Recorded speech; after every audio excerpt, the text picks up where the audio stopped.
Hello, listeners. It's a pleasure to have you with us again. This is another episode of the ScienceShed. I have a young gentleman sitting opposite me. Who are you? Hello there. My name's Stephen Lee. I'm an academic at the University of Cambridge. I'm a physical chemist. Who am I? You're Nick Evans. You're an associate professor at Southampton University and a bioengineer. And why are we here? We're here in the Science Shed to kind of come together to chat about science a little bit while we kind of insult each other. Well, that does sound very informative and possibly entertaining. Shall we try and do that now? I think so, yeah. Okay, listen on.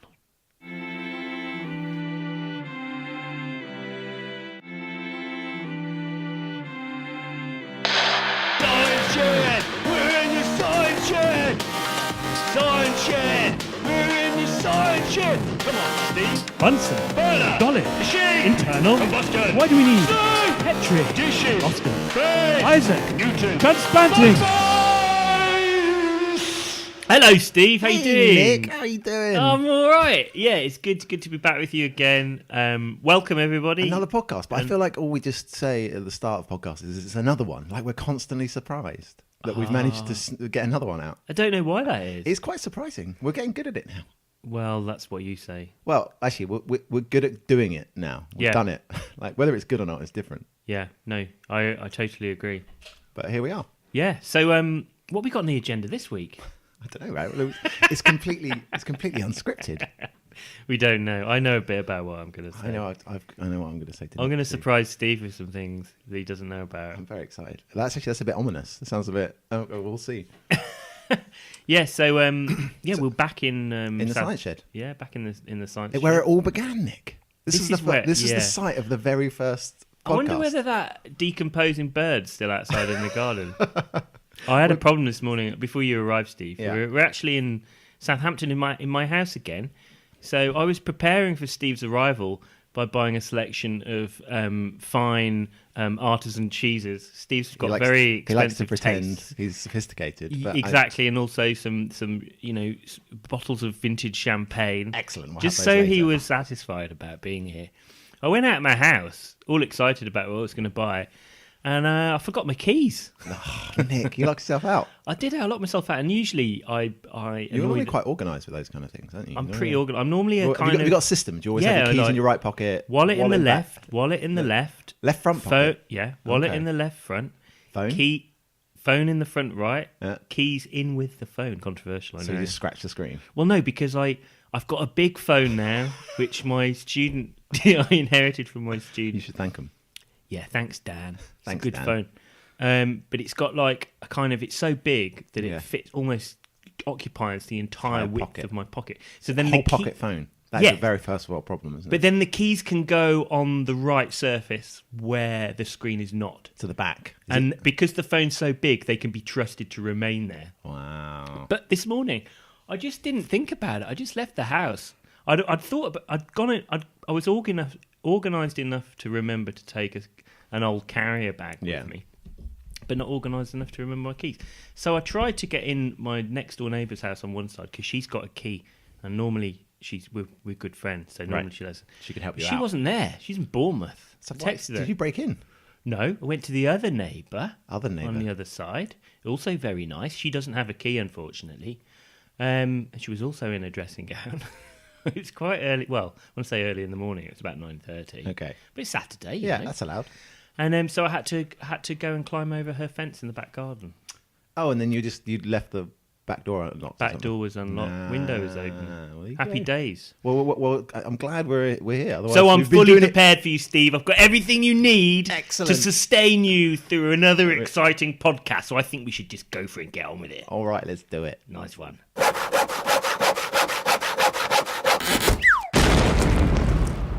Hey, Nick. Hey, Steve. How you doing? I was just wondering what you've been doing this week. Yeah, I've been pretty busy at work this week. Been playing a lot with a few different bits and pieces. Actually, I wanted to tell you about it, right? So, Yeah. So we. What have you been playing with, Steve? What have I been playing Hopefully not your nuts again. Thanks, Always Nick. plays with his nuts.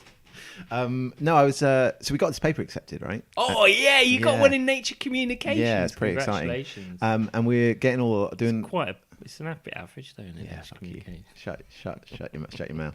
Anyway, I wanted to do some cover art, right? You want to do some what? Cover art.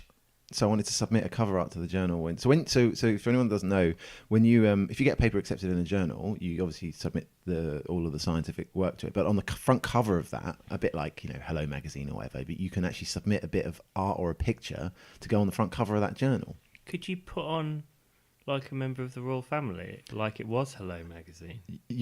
Or like Peter Andre or whatever. Catherine, what's her name? We're talking about pop culture. I'm way out of my league here. Anyway, you were responsible for the cover art. So did you consult with a paparazzi? Well, so I spoke to my group, and we had a bit of it. It was quite fun, right? We had a cup of tea, and we had a little bit of a kind of brainstorming session to come up with the ideas of what we could try, and all of which the ideas were like I didn't like, and it's my paper, so I can have what I want. So did you overrule everybody? I just overruled everyone. And so anyway, we use a technique in this paper which we didn't. It's an acronym, so there's a lot of science is full of acronyms. I hate your stupid acronyms. So there's an acronym. STED, STEM, STED. Yeah, STED's one. But there's one. The acronym we use in this paper was developed by Robin Hogstrasser's group in Philadelphia. It's called PAINT. And we, which stands for something that's really boring, but I won't bore people with it. But Paint's like that's a terrible acronym because it just makes me think of a really bad Microsoft program that you use. It makes me think of a paint tin. So anyway, we did this version of it. It's called spectral paint. So we actually measured the wavelength of this of the light at the same time, right? So what I thought, this was my idea, right? So I was like, I'm going to get a paint can, an actual paint can, and I'm going to put in it a diffraction grating, right? And I'm going to get a white light source with an optical fibre, and I'm going to drill a hole in the back of the paint can, and I'm going to have a rainbow coming out the top of the paint can. Right? So I was like, oh, really smart. And then, so I found everything, all the bits and pieces, and then I had to go and buy an empty paint tin. So I went into Farrow and Ball in Cambridge. I don't know if you've been to Farrow and Ball. It's not a place I'd imagine you would ever go, Nick. I don't think many people will have heard of Farrow and Ball. Yeah, well, I live in Cambridge. There's lots of middle class people there. So Farrow and Ball. I would go to Home Base. Well, I went to Farrow and Ball because it's right around the corner from the department. And I walked in, I was like, can I have an empty paint tin, please? And the woman there looked at me like I was just totally mental. And totally justified as well. Yeah, so I was just like, and I had to give her this whole, I'm a scientist, I work in the chemistry department. Did you not give her a sort of primer and say, oh, this is a strange request? No, that's exactly what I did. Yeah, I said, I've got an unusual request. But anyway, we had a discussion, and she was like, what do you want it for? And Did you see I used the word primer there? Primer's good, yeah. Primer. It's a bit of a good primer. Because the pun on I missed that. I only knew afterwards. Anyway, carry on. Yeah. Oh, you're so nice. It's fun working with a professional, Anyway, so we had a little chat, and she was like, that sounds... I explained to her exactly what I've just recounted to you. And she was like, yeah, no problem. So she went in the back and she gave me a load of paint tins. Sweet. Yeah, and so I went back and I was like... Were they clean? They're brand new. But how do you get empty paint cans? We go to Farrow and Ball and you ask for them. But hang on a minute. Why would they have empty paint cans? Because they fill up the paint tins there, I suppose. Don't they just buy it from some factory somewhere? No, I think, apparently not, because they had empty paint. So they've got like a paint factory in the shop. Well, I went in the back. They dollop it all in. Yeah, I went out the back. I do not believe that. It's true. Well, it's like some kind of apothecary shop, and they're mixing up with a big cauldron at the back and a big stirry spoon. Yeah, brooms walking around. And... Yeah, so we... So I went in and told her, and she took me out the back. She showed me all the paint and stuff, and then she gave me these tins of different sizes, all for free. And so I took them back to the lab. Right. And I got to... in it. Well, drilled a hole in it, but it's actually quite hard to drill a hole in a paint can. Yeah, I don't know how you do it. You probably need more of a corkscrew type. Well, I did it with a Forstner bit, which is the wrong bit to use. But I drilled a hole in the back of the paint can. Anyway, got it in all set up. And then obviously, when you... obviously, if light just came out of the paint can and you were trying to look at it at right angles, you wouldn't be able to see it, right? So there's light going past our eyes all the time, but we only see if it interacts or bounces off something. So what did you do? Well, so I went and got some liquid nitrogen. Oh. Yeah. So actually, while I was doing it, someone walked into the lab and I was drilling a hole in a paint can, and they walked in, and I just had this little moment where I kind of looked up, comedically style, and they were like, "What are you doing?" A bit weird. I can picture it in my brain. It's a bit Monty Python-esque, isn't it? It is a bit, yeah. So anyway, we got some liquid nitrogen, and we tested out it worked. I'm gonna I'll show. Shall I show you a picture of it? Do you want to show it? Well, yeah. Well, you could put it on. I will tweet it. You can put it up later. So I'm going to show Nick a video of it, and actually, I suppose we can't really put this up until this is where they've decided they want. Yeah, this you or need not. to. But I'm going to show Nick a movie of this now, and hopefully we'll put it up on the. So So a movie. Oh, that is wicked. Isn't That it is cool? Really cool. So there's The paint can is not very aesthetically pleasing. Well, this isn't the so- final version. This was just checking to see if it worked. I'm about to show Have you you. done what the I'm working final on. version? Yeah, I'm working on the final version. Oh, at the awesome! So you've moment. not actually submitted it yet? No. I'm actually working on it. So I'm just going to turn my laptop That around looks now and cool, show man. Nick what I'm doing. But anyway, so we had to then get some liquid nitrogen. We took a load of pictures, stitched them all together, and I'm kind of working on it now. Oh. But this is what it's going to look like. Oh, that's awesome! Isn't it man. cool? Yeah. And I've got to change all the things that say Farrow and Ball so it doesn't say Farrow and Ball. Yeah, in because post, that would otherwise be I'll just get like sued. advertising stuff. Yeah. But maybe that what might happen is Farrow and Ball, they'll be sitting in their coffee room one day, thumbing through an The issue edition of Nature Communications. and they'll see their paint can, and then they'll say, "Well, we'll have to give Steve Lee a life supply of Or Farrow sue and Ball me. paint." Yeah, well, or they could fund my research. They're not going to sue you, Steve. Why would they sue you? It's good publicity for them. Well, is it good publicity for them? Like Why it's their wouldn't it's it their be? brand. I'm Promoting their brand. well, not really because I suppose I could have gone to What are you Dulux. talking about? If people mention something on the radio or TV, like Yeah. a comedian or something, they immediately get inundated with loads of the thing that they've mentioned. So I shouldn't go after paint. I should go after beer. I Or should go for an or acronym. Aston Martin cars. Exactly. All right. Do you know what? I think we can make up an acronym for Aston Martin. Let's do that. Well, anyway, that's just let me know how you get on with that. We can Yeah. follow that up later. Well, exactly. So I'll submit that now. Hopefully next week, and then we'll find out how it goes. Good luck with that, dude. Thanks, mate.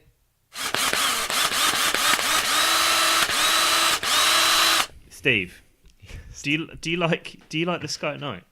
I love the Sky, not quite as much as you do. I know my you're favourite. a massive fan, aren't you? I was watching Huge. this week. There's a new series of it or something because it was advertised. So I always set my box to record it by default. got a- The Sky at Night is the best science program on the of television all time. I don't know about that because I like different Sagan's things at different times. Cosmos was pretty special. In I've my never opinion. seen that, but I liked Tomorrow's World when I was about I remember 12 years Tomorrow's World. old. That was good. Yeah. And I like Johnny Ball's programs. We talked Johnny about Ball. him before. We're going to get Johnny Ball on the podcast. Johnny Ball. Anyway, We should email so him. Sky at Night is a brilliant program. I really like looking back at the old pictures, the old versions of Sky. Things like when they didn't know that Mars had an atmosphere. Oh, and- dude, I've got some books upstairs. I've got Sky Yeah. at Night books from the 70s. Oh, that's so cool. when they didn't know what quasars were. Wow. But they didn't know what they were, but they knew they had the data. Did they even discovered them, but they hadn't worked out how they work? Or Didn't know what they were. Right. Some people thought they were inside the Milky Way. Cool. Well, for everyone out there, quasars, of course, are quasi-stellar objects or something. Yeah. And they're a long way away from us. They're sort of early galaxies or Yeah. something, or Proto-galaxies. something like that. And they're from very early in the universe's history. That's why they're so far away. But anyway, Sky at Night. I was watching that the other night. Yeah. And I think it's really good at the moment because, poor old Patrick Moore, who passed away. He was That's sad. He was amazing. brilliant. I Yeah. love total enthusiast, infectious enthusiast. Everything that's good about the BBC, I think, that kind of like that person just interested in it, would not normally be very kind of media savvy, but just kind of got on with it. And he was the games master. So, what a career. What a career. He was a good guy. I saw him talk once. He came to talk at the hospital in Wolverhampton. He gave an excellent talk, and he's Did he such play a the fun xylophone? man. He did not that talk, but he just seems like he always seems such a nice man. It's I just a agree. shame he had some quite strong views on women and fox hunting. Oh, dear. But we won't go Won't into talk those about at the that. moment. I think they're best brushed under the carpet. Yeah. Yeah. So anyway, I was watching it, and I think they've got a great team of presenters on that at the moment. Right, I haven't And they're seen it better all. than your. I don't like your Flash Harris that you get, like your Brian Coxes. You and don't that like lot. Brian No, I like someone who's a bit. I think the enthusiast, I know what you mean, is it's kind of the people that do like it, really like it. So they've got Chris Lintott on it. Yeah. And I like Chris Lintott. He's the guy that always been on it for a long time. He's been on it for ages, Yeah, but and he's he's- actually an academic as well, right? He is an Yeah. academic. And then they've got Jim Al-Khalili, Yeah. who I also I don't like Jim. I've met him a couple of times. He's I've never met him. You've met him? Yeah, a couple of times. Right. Oh, I don't know. I mean, Yeah. I've not met him, but I think that he's... Not like to have a beer with, just in a Yeah. room with him. Yeah. But I think he's he's understated. I think he's too. I think he patronises people. No, I don't think so. Maybe it's just because I'm stupid. Or you also patronise people too, maybe. Maybe. Oh, you're coming back at me. And then they've got the best Yeah. of the bunch, Maggie. Maggie. I think she's called Aderin Pocock. Maggie Aderin Pocock. She is exceptionally good. Really? She's brilliant. This is interesting. I want to hear. I love her. Yeah. And she's got a very clipped way of talking. Yeah. Very fast way of talking. She's a bit of Patrick Moore like that. And we're going to go to Chris. We're going to talk about it. Yeah. We're going to go. She's like that, and I'm immediately kind of like engaged. I fancy her a little bit. A little bit. She's got a sparkle. She's got a sparkle in her eye. Yeah. Yeah. Maggie, if you ever listen to this, Single tear rolls down Nick's. Southampton. I can tell you when Maria's away. Right. Anyway, okay. so Maggie. yeah, but they were a great team, and they were talking this week because they've discovered this planet quite recently around Proxima Oh Centauri. yeah, the closest exoplanet. Yeah, Amazing. It's like 3 light years away or something. Yeah, 3.8 or 4 or something. I can't remember, but that was brilliant. And they interviewed one of the guys. This is the other reason I like it. Is they do an interview, and it's not, the guy's not necessarily been prepared for it. It's just an interview with the science guy, and he was interviewed talking about it and how they discovered it and things like that. And it was really nice. It was really nice. And it really sort of brought home how important that discovery is as well. Right. Because the planet is around the orbit of... And it's in the Goldilocks zone, right? It's a habitable planet. Yeah, it's slightly different. So this planet is not... It's got an elliptical orbit or something. Was that right? I don't know, but it's very close. It's something like... it would be within Mercury's orbit if it was in our solar system. Right. But the star, I think, isn't as hot. It's a red star, so it's much cooler. Yeah. And the habitable zone the temperature zone would be much closer as well. And It's very zone is similar obviously to where water is in its liquid could state. be if there were an atmosphere to it. So, but they don't know anything like that. All they've done is measured the wobble of the star. Yeah. But anyway, I thought it was really well explained. Yeah. And it talked to the actual scientist who'd done it. It I must think be he's so exciting when you're because I mean, if astronomy must be quite boring, right? Because basically you just sit in some very remote place staring at a little screen, like integrating photons, and then and particularly for these exoplanet discoveries, what they're doing is they're looking at the fluctuations of the star as the planet crosses in between us and the star. Yeah, and they don't actually see it either. They just recover it much later on by but it's all deconvolving a load of so numbers. you extract it from the numbers. Yeah. So you do all of that. You go fishing, basically, and you don't know you've caught the fish. This is why I didn't quite understand, because they'd spent something like 60 days using some massive telescope to look just at Proxima Centauri. Oh, wow. To do it. So they must have had some kind of inkling, or they must have thought, well, why don't we do it because it's our nearest neighbour? Did they say how many we found now? There's like a few thousand exoplanets. There's a lot. It's amazing because literally 10 years ago, there was none. We had none. We had zero. Incredible. We knew of 0 planets outside of our own solar system. Talking about this, so the other thing which fascinated me was, do you think in our lifetimes we'll ever be able to send a probe to another star? I don't know. So I didn't think so either. But by the end of the program, I was kind of like, maybe it's possible. So there was a guy, and he has proposed what you could do is you could make a spaceship that's around a gram in weight. Right. Or several spaceships that are around a gram in weight. Right. Which is not a lot. It's tiny. But he was arguing, well, on a gram, you can fit quite a lot. You can fit a camera, you can fit receivers, you can fit a lot of stuff. Yeah, I mean, just think of all the miniaturization that occurs in your phone, for instance. Absolutely. Yeah. So how do you think you're going to get a spaceship that weighs a gram to Proxima Centauri in less than a lifetime? Well, you have to accelerate to a very fast speed. How would you do it? So there's a couple of ways that I think people. So there's the ones you can probably push it with photons. So That's I guess you what they fire were a doing. laser at it. Yeah. So they had these. He was saying you could have somewhere in 50 gigawatt. Is it gigawatt or gigawatt? Giga. Not in Back to the Future. Not How in many Back to the gigawatts Future. was it? 1.21 gigawatts. Like 21 gigawatts. Ah! So you can imagine this dude who came with the idea. He's going 50 gigawatts. Wow. So he was in his lab. I don't know where he was. Yeah. Doing all that stuff. Thinking, we can find out. So do it. So what he's planning is a wafer, a wafer thin. Yeah. Wafer. It has to be wafer thin. The trouble with using light over that distance is that you do get dispersion. It scatters. No. You don't have. You only have to shine it for a few minutes. All right. You just speed it up. You zap it, and it will accelerate to 20% of the speed of light. Wow. Within a very short period of time. You shoot it off. You could do it lots of times, and that's that. And I was thinking, oh my god, the light. That's amazing. Maybe they can. But then I suppose, okay, so 20% the speed of light. It's gonna, we go. Then it's got to send that light back. Yeah. That information back. So it's going to be. Oh, it's on the order of a lifetime. Pissing all over my bonfire now. Yeah, we're never going to. It was interesting. So I was listening to it's a kind of related thing. I was talking about you'll like this, Nick, right? It's on space related. So there's talking about the discovery of gravitational waves, which was a year ago yesterday. Oh, was right? it really? Yeah, which was the announcement. And I was listening to this person describe it, and they were saying the technology that had to be developed in order to detect this, which is a huge discovery, gravitational waves. It's predicted by Einstein. We never thought we'd ever detect them. And the reason we did is that 2 labs independently made this measurement at the same time when 2 black holes collided with each other. And that's the only time that we see sufficiently enough violent things in the universe to be able to detect them.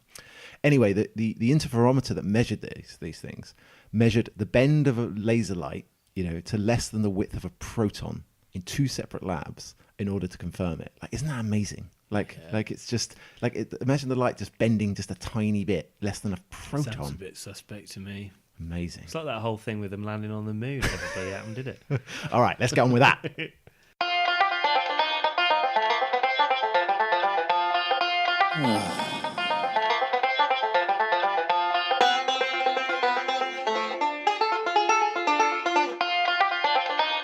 What's annoying Nick? Steve, something's been annoying me. Really, what's up, Nick? It's the Francis Crick Institute. The Crick. It's The just Crick about to Institute. open at Just King's about Cross. to open, yeah. Yeah, headed by Sir Paul Ness. Initially. Yeah. It's been annoying me a bit. Why is it? What's wrong with the Crick? I don't know, and I think you may be able to convince me otherwise. Do you know, I'm secretly a little bit annoyed by the Crick too. I'll tell you the reason. Can't play good cop so I'll tell you well. why reason that I'm annoyed by the Crick is. Yeah. That and I'm not sure whether it's through my own mediocrity and sort of being jealous about it, or whether it's a de facto I've got a reason that I should be annoyed about Is it. it snobbery? Is it? There's a certain amount of elitism, I think, in the Crick that's been knocking about. Generally, I don't like clubs and society. I'm not a big establishment person. I know you're not, Nick. No. And I don't like elitist groups of people. And science should be the opposite of that. It should enable everyone. It should be about ideals. A little bit, but then there's a dichotomy with the Crick because that's kind of their whole ethos at the same time. Getting the best people. Well, just kind of like having some kind of open thing that's going on. All of the best UK researchers in one place. Yeah. Anyway, rewind. So, the Francis Crick Institute. It's a new institute of a new building which has just been completed in London. And if you go through London and you go to either King's Cross or St Pancras, you'll see this big, huge building, and it's a really impressive thing. It's kind of tall and it sort of bends out a bit at the top, and it looks almost like a boat-like structure. Very impressive looking building. So this was conceived, I don't know, maybe 10 years ago. So it's come to fruition from sort of a seed idea to fruition in less than 10 years. Built with, it's high-tech building. It's funded jointly by like multiple research councils and the Wellcome, and it's supposed to be a kind of big collaborative thing for kind of biomedical research. Originally it was a new home for both the Medical Research Council laboratories, which were at Mill Hill in North That's London, right, yeah. and also I applied for a job there. They didn't give it to me. They must have been crazy, Steve. Yeah. God, think about you walking through those corridors in your leather jackets. They would. Anyway, and also the Imperial Cancer Research Fund, which is now Cancer Research UK, which is at Lincoln's Inn Fields. Subsequent to that, a load of other people put loads of money into it. So Imperial and King's have put money into it, and maybe a couple of other places as well. I think so, yeah. Cost something. I think it cost 700 or 800 million pounds to build the place, and it's going to be funded every year by about 150 million from the MRC. But basically, it's kind of some kind of utopian science place. There's no departments, no divisions. The first staff are all of the old PIs from Mill Hill and from the cancer research place, and then gradually they'll all die, right? Yeah. And then after that, they're only going to allow PIs to be there for a maximum of 12 years. Yeah. All right. And there's all. What annoys me is all these. We're going to have. Oh yeah, it's going to be all open plan, right? We're colour coding the floors. We're going to have open coffee areas to allow interaction. It's all about interactions. We're going to put people higgledy-piggledy. I agree with They'll that. all interact, and then you'll have coffees and things will take off. And I've got a quote from someone who's commented on it here. Right. And he says, yeah, and now they're all in one building. Suddenly the discoveries will flow. It's just bollocks, he said. This is in Nature. I'm not going to quote who it was. I can't actually. I haven't written down his name, but I was kind of the thing that I thought, well, that's kind of bollocks, because a lot of that happens anyway, doesn't it, Steve, at university? Well, it's an interesting point. So I think, my experience with academics is that if you get interested people together, they normally come up with good ideas. And I think any barrier that anything. People get really busy. We've spoken about that before, how busy you are if you're an academic. And any opportunity you can to get together and to talk about what you do, I think will probably lead to good examples. So if you look, for instance, at the LMB, the Laboratory for Molecular Biology in Cambridge, which I think as institutes go is the most successful thing the world has ever done in terms of Nobel laureates. It produced something like 17 Nobel laureates in 40 years or something. It was wacky, And they had exactly that philosophy, right? It's tiny building, falling apart right from the start. There was wrong shape, wrong idea, when they'd just been given a load of money by the MRC to build a new one, right? Because they've been so successful, which is great. And one of the main focal points of it was, well, how's the T-bar going to work? Because they wanted academics to get together and chat in an effective way. They didn't make it free. I would have made the coffee free. I think if you're spending 700 million quid on a building, you can afford to give everyone a cup of tea. Are you talking about this new building now? I'm talking about, this is for the LMB in Cambridge, but I think the idea of the Crick's probably very similar. I think getting people together and things like is probably, I think the philosophy of that is actually is a good one, and I think it's, although I agree with you about the academic snobbery, that just because like being in the Crick is like somehow, actually a colleague of mine's just got a secondment there for a couple of years, and she's like really excited about it, and that's really cool. But she went for a kind of interview panel, and there's very much this kind of feeling that they are somehow on some level kind of superior. Yeah, exactly. And I don't like that, because blessed you. Yes. Well, it feels like the clergy. It feels like that they're the Pope. And it's been nicknamed St Paul's Cathedral from St Paul Nurse. And one of the stated aims is, we hope that when they've had their 6 years, they'll go out into the country and take it with them around. It's like bloody evangelism or something. Well, no. So look. We'll go and proselytize. Look at the business world. So take McKinsey, right? So McKinsey is a management consultancy. For people that don't know, it's quite often known as they call it the CEO incubator. They're just a bunch of rich bastards. No, something like 80% of all CEOs in the Fortune 500 list in the US have worked for McKinsey at some point. Yeah, but I reckon a lot of that is just the kind of. But their model. They're kind of it's who you know.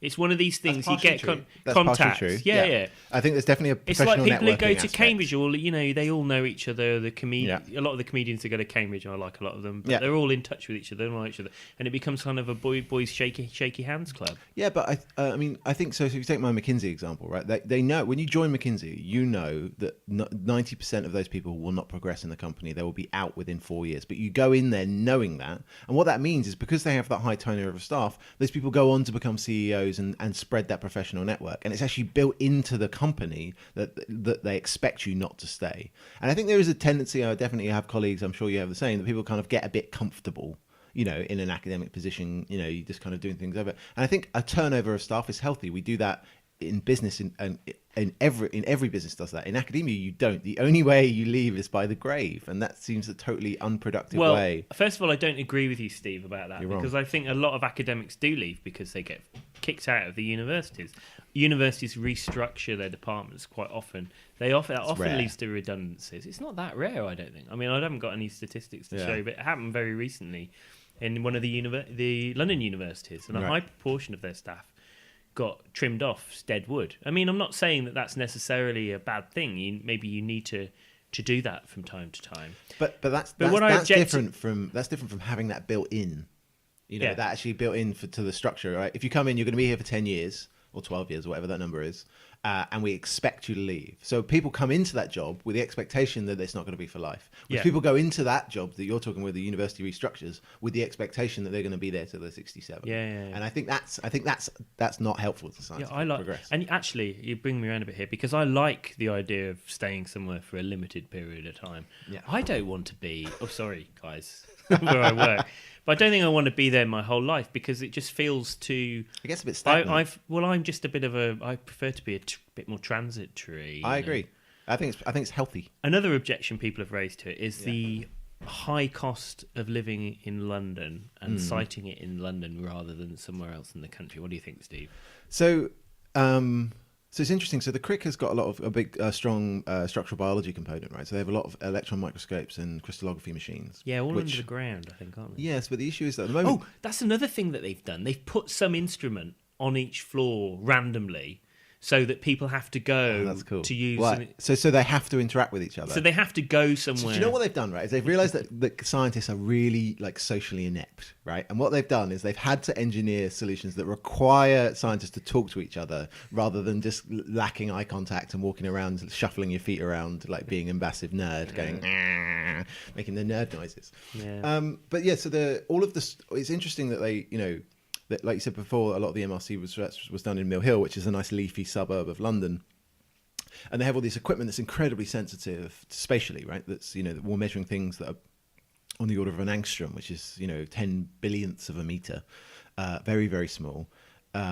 And what they've done is they've built this new fancy institute right by two of the biggest train stations and underground stations in the country. And that's not to mention Crossrail as well. Yeah, exactly. Which apparently is actually a big problem. Really? For it. Yeah, huge problem. Yeah, I mean, why did they not think about it? Surely someone had I think they did, but they were just like, I think they were kind of idealist about it. And I mean, I think that the criticism that I raised about it being expensive, I don't think that's such a criticism actually, because a lot of people at that stage, younger people, they want to live in an exciting city. When I was that's why all companies, like Google and these kind of interesting. Yeah, but they get a lot more bloody money than a postdoc does. No, that's true. That's true. But the reason they cite their company in London and not in Berlin or something, the EU headquarters is in London. Yeah, it's because it's a dynamic city full of interesting intellectual talent. Absolutely. So I mean. And when I was a postdoc, I went there. I took the job because it was in London. Yeah. Because I thought I want to live in a good city. So I don't think that is a criticism. I think that's not good. I think people. We don't do the job for the money. We've spoken about it before, right? You do it because you like it. Yeah, but having said that, it doesn't mean that there's not really other exciting cities in the UK. Like, of course. Bristol, Birmingham, Manchester. Manchester's incredible. Newcastle's a great place. There's loads of really good cities. Scotland as well. So maybe they could have had a bit more imagination. You know where he wanted to put it originally? No. So Paul Earth. On the Mall? No. Something. Oh, no, it must be somewhere of scientific importance. Was it the Royal Institution or something? No. The opposite. Ah, it's going to be really He boring. wanted to build a mega lab in the Millennium Dome. Oh, that's so cool. So he said after the New Year's Eve stuff, 2000, he wanted to have a mega lab. Don't know why that didn't work. A bit silly, really. Awful. It would have been weird. You can't. I met Paul Ness once. He's a nice, he's an interesting kind of guy. You kind of need people that dream big, and he definitely dreamt big, and he's managed to deliver. What did you say to him? We had a chat. So actually, one of my collaborators used to be one of his PhD students. So we kind of had a little chat about that. Yeah. But yeah, so Paul Nurse, for anyone who doesn't know, was the president of the Royal Society. He's also a Nobel laureate.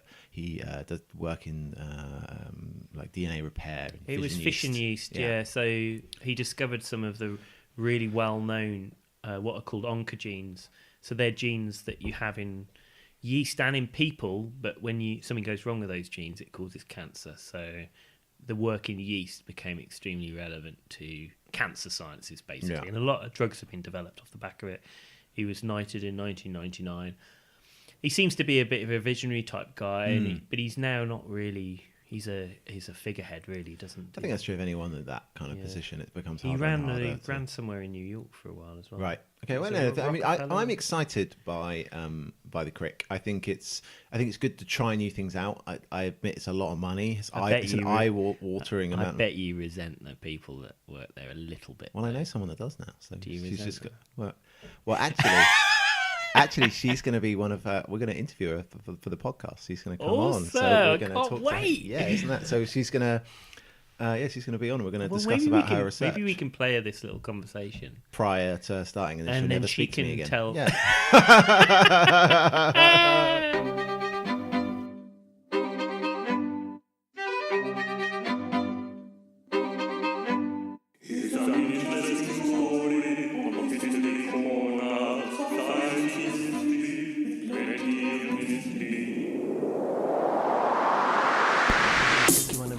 Science of the past. Pulled any money across and pulled in your glass. If it didn't have the internet, you see a Game of Thrones. But still I had some fun saying shit like telephone.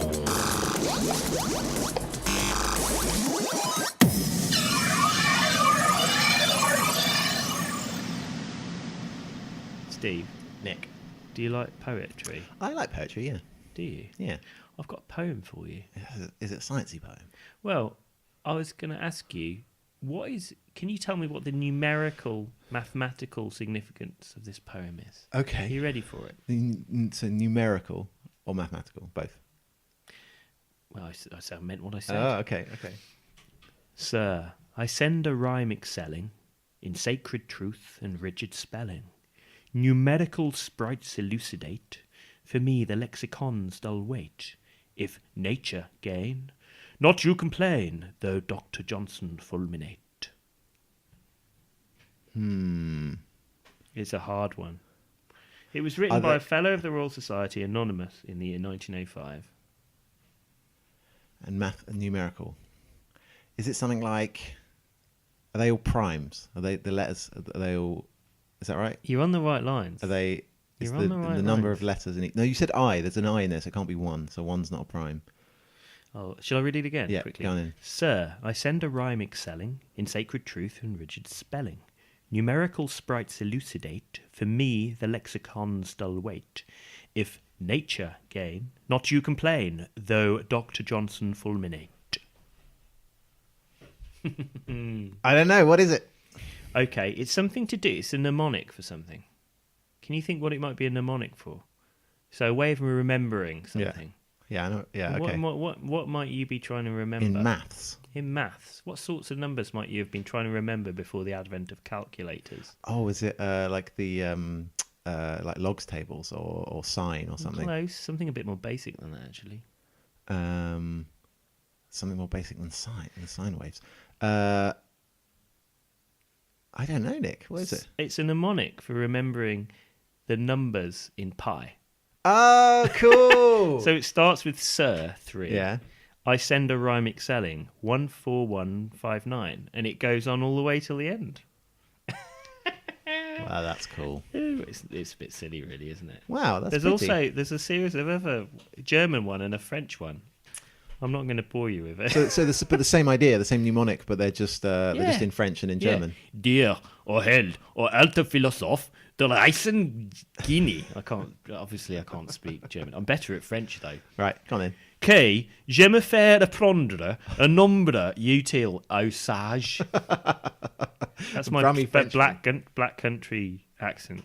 Que je me faire apprendre. It's interesting, isn't it, to think that used to be useful. It's like remembering the 8th digit of pi now is completely useless to our lives. It's important, but there's no need to remember it. Yeah, it's a time saver, isn't it? We don't have to bother learning these poems. But I think you lose something of the beauty of the world. Indeed, indeed.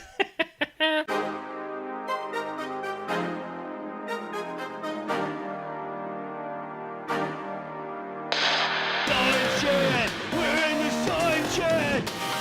ScienceShed! We're in the ScienceShed! Come on, Steve! Bunsen, Burner! Dolly, Machine! internal. Combustion! Why do we need Steam! Petri, Dishes! Oscar, Space! Isaac, Newton! transplanting? Science! We've come to the end, Nick. Well, I do need to go to the toilet actually. I'm kind of bored of you, to be honest. Well, that does happen. I just I might as well just go home. Oh, well, it won't be long till we see each other again. That's true. Hopefully, people like the podcast, and if they want to hear more, they should interact with us on social media, on Twitter. I'm Steve the Chemist. And I'm the Evans Lab. We're also on SoundCloud and on YouTube. Oh, YouTube. We've actually got a Twitter account now. The Science Shed's got a Twitter account, not just me and you. Whoa, who's going to write things on that then? Well, either of us can. Oh. But mainly I me. can barely handle my own one. Yeah, well, it's not so you spend a lot of time on Twitter, really, is it, Nick? So hopefully you enjoyed it, and we'll see you next time. See you guys, bye!